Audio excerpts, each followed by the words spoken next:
नमस्कार। आप सभी का हमारे चैनल जय गुरुदेव उत्तराखंड पर बहुत बहुत स्वागत है। जैसा कि आप सभी जानते ही हैं, हमारे चैनल के माध्यम से महाराज जी से संबंधित अद्भुत कथाओं एवं विशेषांकों का प्रसारण किया जा रहा है। आइए बिना देर के हुए लेकर चलते हैं आपको आज के विशेषांक की ओर। वैसे तो प्रत्येक मनुष्य के मन में बहुत सारी भावनाओं, बहुत सी इच्छाओं और बहुत से कारणों से मन में अनेकों विचार विचरते रहते हैं। प्रत्येक मन में भक्ति भाव, ईश्वर को प्रसन्न करने की लालसा और अपनी मनोकामनाओं को पूर्ण कराने हेतु ईश्वर से विभिन्न प्रकार से हम पूजा विधि करते हैं। लेकिन आज के विशेषांक में आपको कुछ ऐसा अद्भुत बताने जा रहे हैं जिसके प्रयोग से आप अपने जीवन में उपलब्धियां तो हासिल करेंगे ही, और महाराज जी ने कुछ ऐसे कारण भी बताए हैं, कुछ ऐसे लक्ष्य भी बताए हैं जिसको आप मार्गदर्शन हेतु लेकर जीवन में चलते हैं तो निश्चित तौर पर आप सफल भी होते हैं। आपका भाग्य भी निश्चित तौर पर प्रत्येक कार्य में आपका साथ देता है। वे कौन से कारक हैं?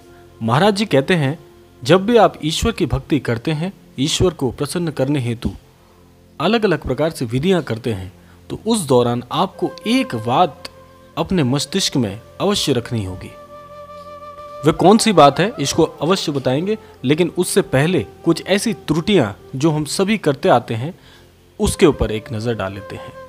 वे त्रुटियां ऐसी ही रहती हैं कि जब भी हम ईश्वर के समक्ष बैठ के कोई प्रार्थना करते हैं तो मन में हम कोई ना कोई मनोभाव लेकर अवश्य बैठते हैं।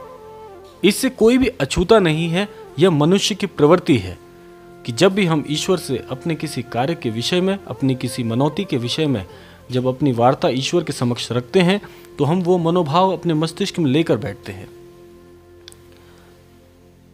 इस पर महाराज जी कहते हैं कि मन में किसी भी प्रकार का लोभ नहीं होना चाहिए, क्योंकि ईश्वर जो है वह परम शक्ति है, परमात्मा है, अंतर्यामी है। वे आपके लिए सभी जो अच्छा है, जो बुरा है, आपके लिए क्या अच्छा हो सकता है, वे सब कुछ जानते हैं। जैसे कि एक उदाहरण के तौर पर हम समझ सकते हैं कि जैसे कोई अबोध बालक होता है, जब वह बोल नहीं सकता, चीज़ों को समझ नहीं सकता, तो वह अपनी माता को बुलाने के लिए रोकर या फिर शोर मचाकर या किसी भी प्रकार से क्रियान्वयन रहता है, तो वह इस प्रकार से अपनी माता से जुड़ा रहता है। लेकिन माता जो होती हैं वह शिशु के दर्द को समझती हैं, शिशु की प्रत्येक इच्छा को समझती हैं और बिना कुछ बोले, बिना कुछ मांगे ही उसे सब कुछ अर्पण करती हैं। इस उदाहरण से आप ऐसे समझ सकते हैं कि ईश्वर जिसने हमें इस धरा पे जन्म दिया है, जो हमें इस धरा पर लेकर आए हैं, जो हमें जीवन प्रदान कर रहे हैं, क्या वे हमारी मनौतियों के विषय में नहीं जानते? क्या हमारे लिए अच्छा है, क्या हमारे लिए बुरा है, क्या ईश्वर नहीं समझते? वे सब जानते हैं। तो इसके लिए उन्हें बार बार याद दिलाने की आवश्यकता नहीं है कि मेरे लिए ये कर दीजिए, मेरे लिए ये काम कर दीजिए, मेरे लिए ये बेहतर है, मुझे ऐसा लगता है कि ये सही होना चाहिए।